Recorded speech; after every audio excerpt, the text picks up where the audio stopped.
Kozhikode medical college ആശുപത്രിയിൽ കഴിഞ്ഞ തിങ്കളാഴ്ചയായിരുന്നു ജുമൈലത്തെന്ന യുവതി ആൺകുഞ്ഞിന് ജന്മം നൽകിയത്. തുടർന്ന് വീട്ടിലെത്തിയ ശേഷം രഹസ്യമായി കുഞ്ഞിനെ കൊന്ന് പറമ്പിൽ കുഴിച്ചുമൂടുകയായിരുന്നു. ബക്കറ്റിൽ വെള്ളം നിറച്ച ശേഷം കുഞ്ഞിനെ മുക്കിക്കൊല്ലുകയായിരുന്നുവെന്ന് ജുമൈലത്ത് പോലീസിനോട് സമ്മതിച്ചു. ഭർത്താവുമായി പിണങ്ങിക്കഴിഞ്ഞിരുന്ന ഇവർക്ക് മറ്റൊരു ബന്ധത്തിലുണ്ടായ കുഞ്ഞിനെയാണ് വകവരുത്തിയത്. മാനഹാനി ഭയന്നായിരുന്നു കൊലപാതകം. കുഞ്ഞിനെ കുഴിച്ചിട്ട സ്ഥലം ജുമൈലത്താണ് പോലീസിന് കാട്ടിക്കൊടുത്തത്. Tirur tahsildar S Sheeja, Tanur DYSP V Benny തുടങ്ങിയവരുടെ നേതൃത്വത്തിലാണ് കുട്ടിയുടെ മൃതദേഹം പുറത്തെടുക്കാനുള്ള നടപടികൾ സ്വീകരിച്ചത്. പുറത്തെടുത്ത മൃതദേഹം പോസ്റ്റ്മോർട്ടത്തിനായി കോഴിക്കോട് മെഡിക്കൽ കോളേജ് മോർച്ചറിയിലേക്ക് മാറ്റി.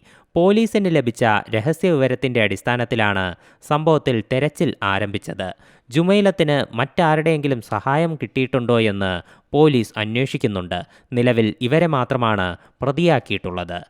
മലയാളം ന്യൂസ്, മലപ്പുറം. പുതിയ വാർത്തകളും വിശേഷങ്ങളും ഇനി വിരൽ തുമ്പിൽ. എല്ലാ ഡിജിറ്റൽ പ്ലാറ്റ്ഫോമുകളിലും ഇപ്പോൾ മലയാളം ന്യൂസ് ലഭ്യം.